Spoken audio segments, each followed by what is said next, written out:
Hello everyone, welcome to episode 6 of Face to Face. Delighted to be joined by Nessa, who was the writer, director of Early Days. Early Days won one of our awards at the 2019 competition last year. Nessa, how are you? I'm good, thank you. Yeah, I'm not too bad. I'm getting by in lockdown. So I've got a room with a door and a lock. So, you know, in terms of family life, that's kind of all you want as a writer. It's just to be able to shut yourself away. Virginia Woolf had it right all along. Room of one's own. That's all you need. Yeah, I think a lot of people out there, regardless of whether they're a writer or not, will find that pretty useful during this period. And it's a bit of quiet time Yeah. to get your own thoughts. So, I mean, it was a perfect place to start. Let's start with lockdown. We had a chat before we started recording, sort of about what you've been up to. So, how have you found it? I found it overall fine, manageable. It's a challenge mentally at times, I think, because, you know, as someone who's sort of trying to write for a living, you are spending quite a lot of time alone and in a room anyway. So in the respect of that, it doesn't change a huge amount. But obviously, under normal circumstances, you know that you can go out if you want to and go and grab a coffee with a friend, or, you know, you might have a meeting 1 day or 2 days a week with a new production company, and maybe you're going to be doing a sort of more social aspect to your work as well. And when that's not there, it's just a different dynamic, I suppose, and you have to get more used to it. And I guess the main difference for me is that my son is at home, who you might be able to hear, I'm not sure. He's sort of downstairs making a Lego world at the moment and shouting and pretending to be a magician and possibly a werewolf. So listen, I've got inspiration for my next feature, if nothing else. But yeah, concentration is reasonably hard to come by in lockdown, I would say, just for that reason. However, we're quite lucky because myself and my husband both work from home. We have a company together, and he built a office at the end of the garden, so that's like our escape room. Basically, we're like, you know, poker every night, trading chips for who gets the time in the office the next day, gets to lock the door. But I have a little room up here upstairs in the main house as well that I can come into too. So it's fine. That's a very long-winded answer, but some days are challenging because you're just wondering what the world is going to look like 6 months from now. And I mean that on both a personal and professional level. I don't know when I'm next going to be on a film set. Yeah. Which is, you know, that's interesting. I'm fine to stay and write for the next year if that's all I do. I don't mind. Writing is sort of my, you know, one of my first loves, and I really, really enjoy it. So that's all cool. But obviously, when you're a screenwriter, you're not writing in a vacuum. You're writing with the intention that it's going to get made. The chances of it getting made are pretty low in the industry anyway. You've got to be really lucky to actually get to that point where you're on set, but you're always doing it with the intention that that's what's going to end up happening. So to do it and there be no real sense of when that could potentially happen is quite hard. Yeah. So it's lots of things, isn't it, lockdown? It is. It's lots of things to all people who think, do you know what, everyone that I've caught up with through this period, I mean, we started it within the first couple of weeks of lockdown, this face-to-face series, and everyone is finding it very difficult. I think reflection, time to reflect, time to concentrate on some of the scripts, prioritize what you're focusing on is some of the feedback that we've had. And I think everyone's got that balance, whether it's me, you, everyone else. I think that balance at the moment, personally, and getting that separation, I suppose, from work is quite important as well. So and it actually isn't just whether or not you've got a kid at home either, is it? Because I've got friends who don't and are writers, and then that pressure that, you know, this is the time when you have to write your Ulysses is just too massive. You know, you can't, I don't think that's a great way to create anything. It's in this big pressure cooker. You have to feel inspired. So it's going to be challenging regardless, I think, for everybody. It is. I think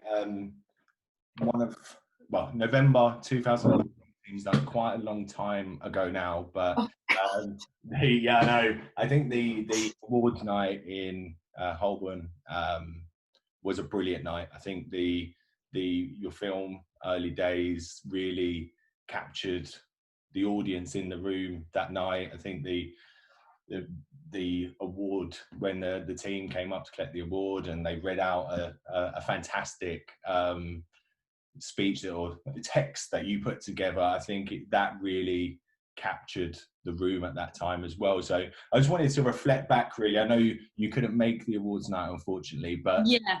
I just wanted to reflect back on almost the awards night, that message, and what winning the competition meant to you. Yeah, for sure. Well, it was totally bonkers because I was in Ireland, which is obviously where I'm from, and I was on a film set because I was shadow directing on a big Netflix show, which is going to be coming out, I believe, sometime later this year. Because I guess it was all in the can before lockdown, so it should do. And it was so different to being on the set of Early Days. It could not have been more different, because Early Days was, essentially for the first 4 months of Early Days, it was just myself and Clancy in her house and my house on the phone trying to make everything happen, like a 2-woman team almost. And then when we shot it, we just had all these brilliant people and everyone pitched in. But you're doing things on a certain budget and you're beg, borrow, stealing everything to get this film made. Yeah. And I love that about it, because I think the fact that we were doing it on not a massive budget and we were doing it in someone's flat and all of that stuff, I think gives it the sort of gritty feel that I really wanted. And I'm incredibly proud of everybody who worked on it. And it's just, been such a wonderful journey with that film. But then for it to be winning an award while I was on a massive Netflix set, watching this incredible director direct this huge room full of people, was just really discombobulating. And I think I might have cried a little bit, which is really embarrassing. Because I was sort of like, watching this great director work, but feeling quite humbled by watching someone else at a further on stage of their career. And then getting this lovely message and hearing, because like obviously Kate and Mamie and Clancy were all there and they were so excited and so, in the spirit of the night, as you've talked about. And I was sort of like, like trying not to let anyone see, but at the same time, really wanting to tell someone this lovely moment had just happened to me. So it was interesting. But I love those moments in life where you've got two very different worlds meeting. I think those are the interesting moments. No, 100%. I mean, it is a brilliant film. I think not allowed to have favorites, but I think it was one of my favorites from the years that we ran this competition. It's it was really well put together as well. So big shout out to the team on Early Days. So that was obviously brilliant. I think the speech sort of on stage, reading out your text, I think we have to try and dig out some footage of that. I'm pretty sure we might have some footage, because it'd be brilliant for you to see, I think. No, it really would. Yeah, you have me crying again though. Do you want that? No, it's not an aim. It's not an aim. Yeah. It's good, and you can squeeze a few tears out of someone. I'm not going to share it now. So you can cry in peace when I do find it and send it across. Yeah, when you're gone. Yeah. Look, as a result of winning the competition, you won the prizes. I think one of the things that I just wanted to touch on, obviously, since November, a lot's happened. So the opportunity to use the prize has been very... No, I know. I was sort of gearing up to sort of figure out what to use it for. And then obviously all of this happened. So now I'm having to stop and think again about what I will do with it. I was actually working on something with Kate McGowan, who was there on the night, at the time when we got the award, and we thought we started to film a little web series that she's in, and she and I are producing together, and I was writing and directing on, and my husband was doing some writing on. So we were doing that, and it's very different to Early Days, and it's comedy and it's very silly and it's very fun. So we had funded a couple ourselves, and then we were going to maybe use some of the prize money to sort of make a few more in the series. But then obviously this happened. So now I'm kind of thinking, well, should I use the money to develop, because I've got a few different TV series and feature films that I'm pitching and writing in various stages. And one of the hardest things as a writer, in a way, is to buy your own time. So, you know, it's all very well to sit down and write for a week on something, and you might come up with something great, but when you have bills to pay and you've got, you know, you need someone to come in and mind your child, and they're not going to school because because of the pandemic, you know, it sometimes you kind of wonder, are you going to use the money to actually pay yourself to then do something that will further your career down the line? So there's a feature film at the moment that I really want to write. Should I pay myself to write it? I don't know. Or should I just save the money for when I can get shooting again? Because I can sit and write on my own, and that's something that you can always do, which is one of the beautiful things about writing for me, is all I need is my computer and a quiet space.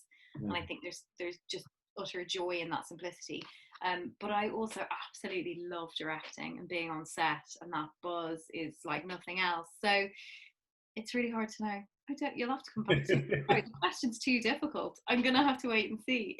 If shooting starts happening again in the next maybe 2 to 3 months, then I think maybe I'll use it towards a shoot, whether it be that web series we were working on, or, you know, there's a short film that I'm thinking about maybe doing with Mamie as well. So we'll have to wait and see. I think I have to give it just a little bit more breathing room, see what the coronavirus does, and then go from there. Cool. Okay. Well, look, keep us informed. And yeah, when you've made that decision, do get back in touch. I mean, it's quite easy to sort the prize out. I know we've had a couple of conversations anyway, but yeah, it's really easy. I think just to conclude on, and I think we love to end every face-to-face by asking, what's the best piece of advice that you've received from anyone sort of in your career to date, or what's the one piece of advice that you live by? So either or, but just a piece of advice to share to fellow writers, directors, producers. Yeah, that's really tough, because, you know, I don't want to say one thing and then it excludes some other great piece of advice that I've been given. I'll say two things. One thing I would say is that I read a book called Big Magic by Elizabeth Gilbert this year. And whether you are into the kind of stuff that she writes or not, which isn't particularly my taste, but I respect her as a very successful author, I thought it gave me a lot of great advice about writing, and about living a creative life, and about finding fulfillment, which is not necessarily linked to commercial success. So I think that book gave me lots of pieces of advice. But if I can think of one thing that maybe changed the direction of how my career went and how I see my career, it was when somebody just told me to just go and direct early days. Just do it. It's kind of as simple as that, because I was, you know, holding back, and I come from an acting background, and I was like, oh, should I act in it? Should I get someone to direct it? I knew I was writing it. What way do I do it? You know, I sort of didn't really ever think I wanted to be in it. But obviously, if you're in it yourself, you don't have to pay yourself. So that makes it easier. But then I knew I really wanted Mamie to do it, because I just got to know her, and she's such an incredible actress. But it was weird, because I didn't really know for certain that I'd want to direct. And then 2 or 3 people just said to me, just do it. Just don't think about it. You are the person to direct this story. And I was like, oh, am I really? I don't know. And as it turns out, it was just one of the best things I've ever done. And I found something that I absolutely love doing, and think that I can be potentially really good at. Hopefully I get loads more opportunities to do so in the future, and just get better and better. Fingers crossed. I mean, you certainly did a great job on Early Days. So well done. I mean, a great piece of advice there. I think it's always always the first step, to just get out there and do it. It kind of is that, because, and actually I was watching a Q&A with Nikki Salt, who's a producer that I know quite well, and Shane Meadows the other day, and they were kind of just saying the same thing. And if you think about where they are in terms of their career, it's so incredible. And they both just said, just go and make stuff, you know, just go and do it. It doesn't matter if it's rubbish, you learn something. And that is almost the key of it is, if you go and make a film and it's terrible, you will have learned how to make a better film. Yeah. So, and the same goes for producing, for writing, for being a makeup artist, for, being a DOP. It across the board, if you just go and actually do it rather than thinking about doing it, you've learned something and you've taken the first step. So great piece of advice. Great advice. Look, I want to thank you for your time. I think I'm gonna, if you want to follow Nessa and her journey on Twitter or social media, her details will be on the screen now. Otherwise, thank you very much for your time. It's been a pleasure to catch up with you. you too. Thanks a million. Catch up with you soon. Cheers.